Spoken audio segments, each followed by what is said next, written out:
Olá, a graça e a paz do nosso Senhor e Salvador Jesus Cristo. Estou com a Bíblia aqui embaixo, né?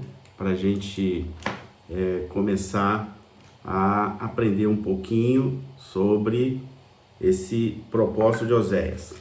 Muito bem, Oséias, vamos entender. Oséias é um livro assim que, sob o ponto de vista histórico e de organização do livro, tem algumas controvérsias.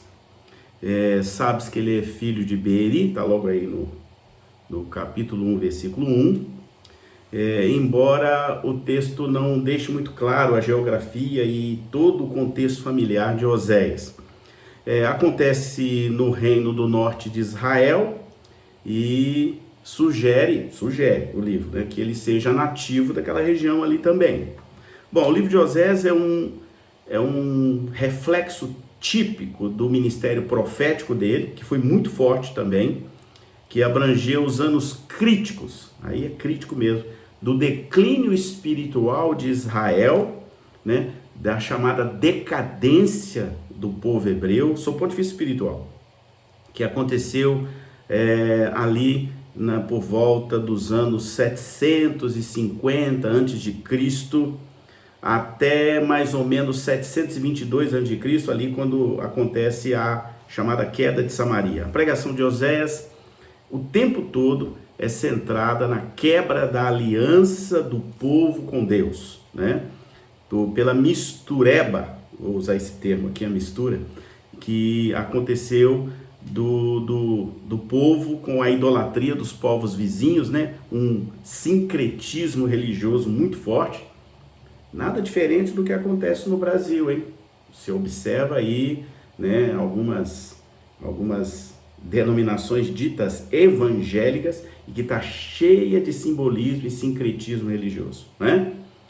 Sem entrar em detalhes, né? Lencinho daqui, buraco dali, monte daqui, né? Enfim, vocês não precisam dizer, vocês sabem muito bem do que eu estou me referindo aqui. Então, Israel não estava diferente nessa época, né? Havia muita idolatria e Oséias foi levantado como um profeta para avisar, olha, vai vir juízo para vocês aí, um juízo iminente, né?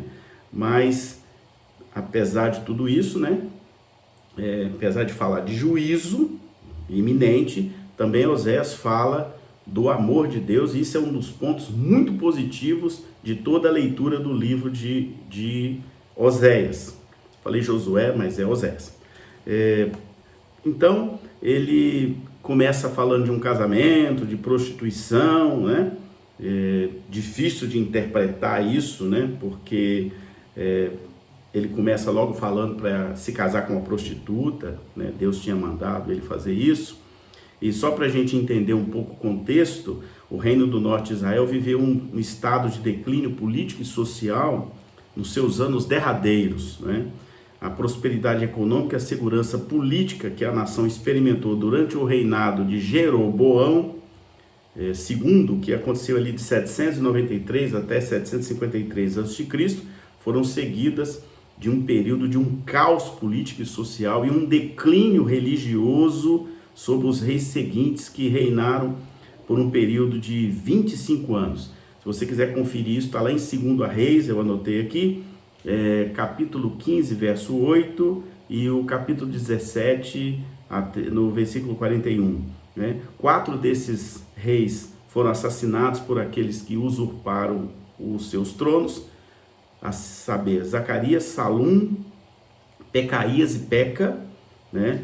E esse Peca, inclusive, se tornou um prisioneiro político. Oséias fala disso. Depois ele foi sucedido pelo seu filho Menahem, tá? Também está lá em 2 Reis, tá? A pregação de Oséias, então, reflete tanto essa calma relativa do Reino do Norte, que ele experimentou no período do governo do Jeroboão II, como também os problemas políticos nacionais, nada diferente do Brasil, né? E a questão da relação do reino com os estrangeiros.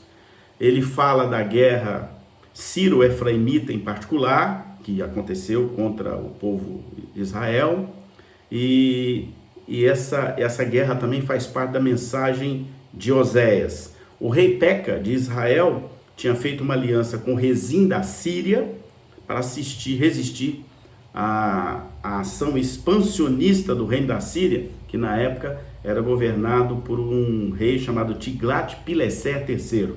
Tá? Peca também atacou Judá, veja bem, né? Israel atacando Judá, e recusou participar da aliança com a Síria. A Síria respondeu ao pedido de auxílio de Judá, atacando a capital da Síria, Damasco, e subjugando o extenso território do Reino do Norte de Israel. Tá? Então essa confusão política aí do Reino do Norte, envolvendo o Egito, a Síria, tá?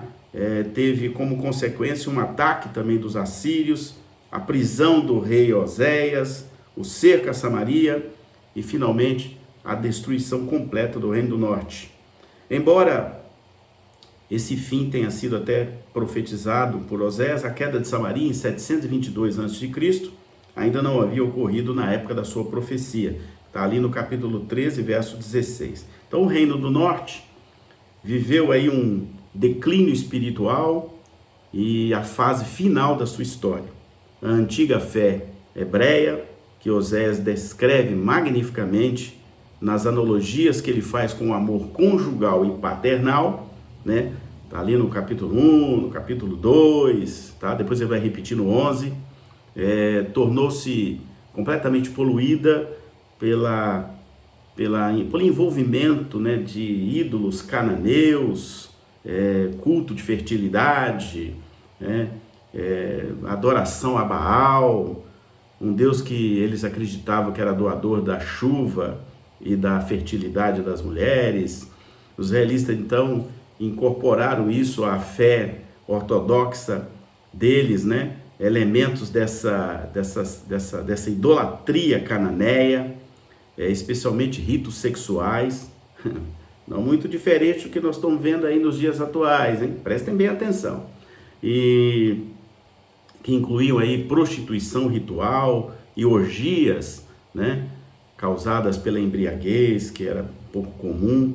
Adoravam a Deus, mas adoravam Baal também, adoravam a dois senhores, né? Ou seja, misturavam as duas coisas.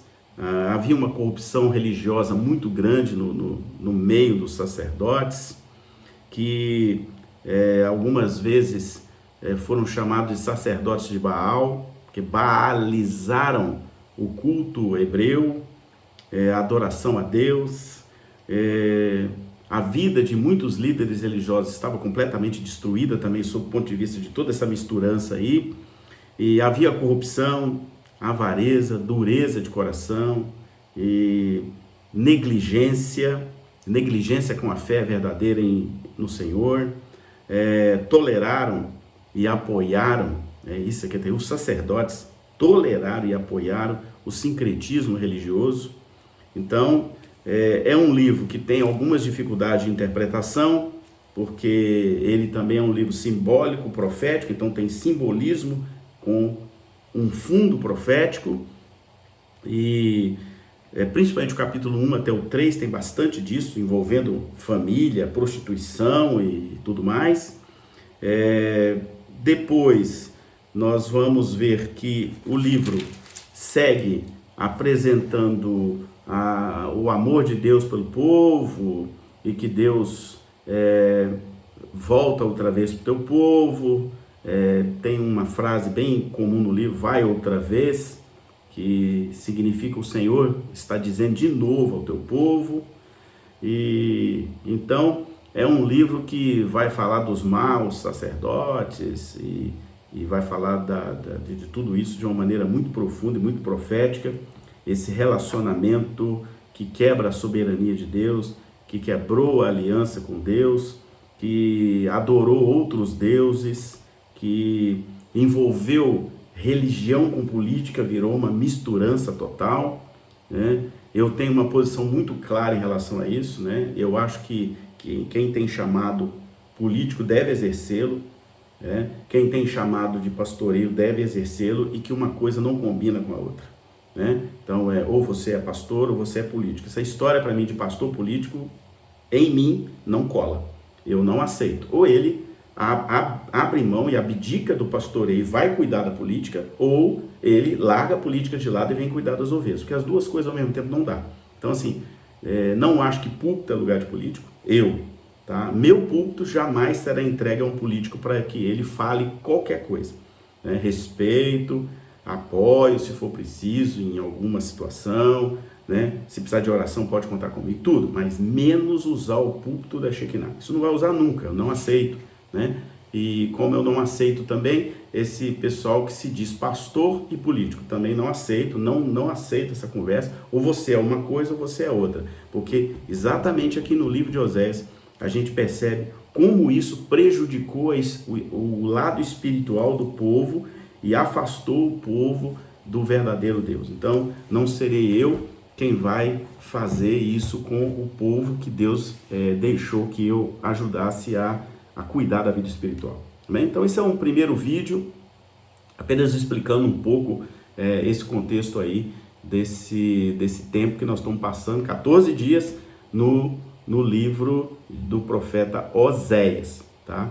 Eu cheguei a falar Josué aí, mas é Oséias, tá? Então 14 dias, espero que você esteja comigo. Vou fazer outros vídeos contextual para ir interpretando um pouco esse estudo e esse tempo que nós vamos passar mergulhados dentro do livro de Oséias. Que Deus te abençoe em nome de Jesus.